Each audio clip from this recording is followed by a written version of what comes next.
CPIM Nilambur area committee യോഗത്തിൽ സംസ്ഥാന ജില്ലാ നേതൃത്വങ്ങൾക്കെതിരെ രൂക്ഷ വിമർശനം. മുഖ്യമന്ത്രിയുടെയും സംസ്ഥാന സെക്രട്ടറിയുടെയും നിലപാടുകൾ തെരഞ്ഞെടുപ്പ് പരാജയത്തിന് കാരണമായി എന്നുള്ളതാണ് വിമർശനമായി ഉയരുന്നത്. നിലമ്പൂരിൽ സ്ഥാനാർത്ഥിയെ നൂലിൽ കെട്ടി ഇറക്കിയ നേതാക്കളാണ് പരാജയത്തിന്റെ ഉത്തരവാദികളെന്നും വിമർശനമുണ്ട്. ഗോകുൽ കെ വേണുഗോപാൽ വിവരങ്ങളുമായി ചേരുന്നുണ്ട്. ഗോകുൽ, ഈ നേതാക്കൾ അവിടെ യു ഷറഫ് അലിയെ നൂലിൽ കെട്ടി ഇറക്കി എന്നാണ് വിമർശനം.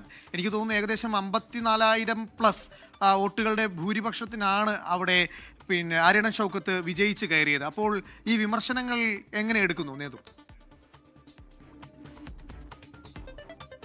അമനസിത, തീർച്ചയായും അത് നിലമ്പൂരിന്റെ ചരിത്രത്തിലെ ഏറ്റവും വലിയ ഭൂരിപക്ഷത്തിലാണ് ആര്യാടൻ ഷൗക്കത്ത് ജയിച്ചു കയറിയത്. നേരത്തെ നിലമ്പൂരിൽ ഒരു ഉപതെരഞ്ഞെടുപ്പ് വന്ന സമയത്ത് സംസ്ഥാന സെക്രട്ടേറിയറ്റ് അംഗമായിട്ടുള്ള സ്വരാജ് മത്സരിക്കുമ്പോഴും 11,000-ലധികം വോട്ടിന്റെ ഭൂരിപക്ഷം ആര്യാടൻ ഷൗക്കത്ത് നേടിയിരുന്നു. ആ സ്ഥാനത്തേക്കാണ് ഒരു നൂലിൽ കെട്ടി ഇറക്കിയ സ്ഥാനാർത്ഥിയെ കൊണ്ടിറക്കിയത് എന്ന തരത്തിലുള്ള രൂക്ഷമായ വിമർശനമാണ് ഏരിയ കമ്മിറ്റി യോഗത്തിൽ ഉയർന്നത്. ഇന്നലെ രാവിലെ 9 മണിക്ക് ചേർന്ന ഏരിയ കമ്മിറ്റി യോഗം വൈകിട്ട് 5:30 വരെ നീണ്ടു. ജില്ലാ സെക്രട്ടറി VP അനിൽ ഉൾപ്പെടെയുള്ള ആളുകൾക്കെതിരെ വിമർശനമുണ്ട്. സംസ്ഥാന കമ്മിറ്റി അംഗം OR കേളുവിന്റെ മുമ്പാകെയാണ് റിപ്പോർട്ട് അവതരിപ്പിക്കുന്നതിനിടയിലാണ് ഇത്തരത്തിലുള്ള രൂക്ഷമായ വിമർശനങ്ങൾ ഉണ്ടായത്. നിലമ്പൂരിൽ തന്നെയുള്ള ആരെങ്കിലും ആയിരുന്നെങ്കിൽ പരാജയം ഉണ്ടായാൽ തന്നെ ഇത്ര വലിയ പരാജയം ഉണ്ടാവില്ല എന്നതടക്കമുള്ള വിമർശനങ്ങളാണ് ഉയർന്നത്.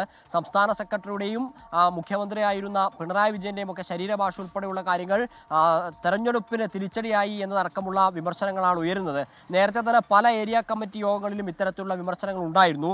പിണറായി വിജയൻ MLA സ്ഥാനം രാജിവെക്കണം എന്നതുൾപ്പെടെയുള്ള ആവശ്യങ്ങൾ പാറശാല ഏരിയ കമ്മിറ്റി യോഗത്തിനിടെ നടന്ന റിപ്പോർട്ടിങ്ങിനിടെ പറയുകയുണ്ടായി. Parassala area secretary advocate S. അജയ്കുമാറാണ് ഇത്തരത്തിലുള്ള ഒരു രൂക്ഷമായ വിമർശനം മുന്നോട്ടേക്ക് വെക്കുന്ന ഒരു സാഹചര്യം ഉണ്ടായത്. അതോടൊപ്പം തന്നെ പാലക്കാടും ഇത്തരത്തിലുള്ള കനത്ത വിമർശനമാണ് CPM-ന്റെ സംസ്ഥാന നേതൃത്വത്തിനെതിരെ ഉണ്ടായിട്ടുള്ളത്.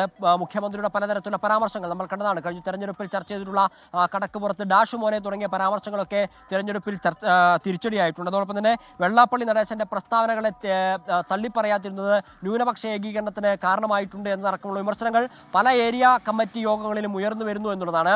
കഴിഞ്ഞ ദിവസങ്ങളിൽ ജില്ലാ കമ്മിറ്റി യോഗങ്ങളും ജില്ലാ സെക്രട്ടേറിയറ്റ് യോഗമൊക്കെ കഴിഞ്ഞപ്പോൾ ഏരിയ കമ്മിറ്റി യോഗങ്ങളാണ് തെരഞ്ഞെടുപ്പ് പരാജയവുമായി ബന്ധപ്പെട്ട തെരഞ്ഞെടുപ്പ് പ്രവർത്തനവുമായി ബന്ധപ്പെട്ട കാര്യങ്ങൾ വിലയിരുത്തിക്കൊണ്ടിരിക്കുന്നത്. ആ ഘട്ടത്തിലാണ് ഓരോ ഏരിയ കമ്മിറ്റികളിലും ഇത്തരത്തിലുള്ള രൂക്ഷമായ വിമർശനം ഉയർന്നു വരുന്നത്. നിലമ്പൂർ, പാറശാല, പാലക്കാട് തുടങ്ങിയ ഏരിയ കമ്മിറ്റികളിലൊക്കെ ഉയർന്നു വന്നിട്ടുള്ള വിമർശനങ്ങളാണ് ഇപ്പോൾ പുറത്തു വന്നിട്ടുള്ളത്. അമൽ, അസിത. അത് തന്നെയാണ്. എന്തായാലും രൂക്ഷമായ ഭാഷയിലാണ് വിമർശനങ്ങൾ ഉണ്ടായിരിക്കുന്നത്. യു ഷറഫ് അലി അവിടെ ആകെ 58,000-ൽ അധികം വോട്ടുകളെ മാത്രമാണ് പിടിച്ചത്. പക്ഷേ അവിടെ ഈ പറഞ്ഞ ആര്യാടൻ ഷൗക്കത്തിന് 54,000-ഓളം ഭൂരിപക്ഷം തന്നെയുണ്ട്. അപ്പോൾ ഈ വിമർശനങ്ങൾ വെറുതെ അല്ല, അത് വെറുതെ പറഞ്ഞു പോകുന്നതല്ല. വിമർശനങ്ങൾക്ക് പിന്നിൽ കഴമ്പുണ്ട് എന്നുള്ളതാണ് മറ്റൊരു യാഥാർത്ഥ്യം.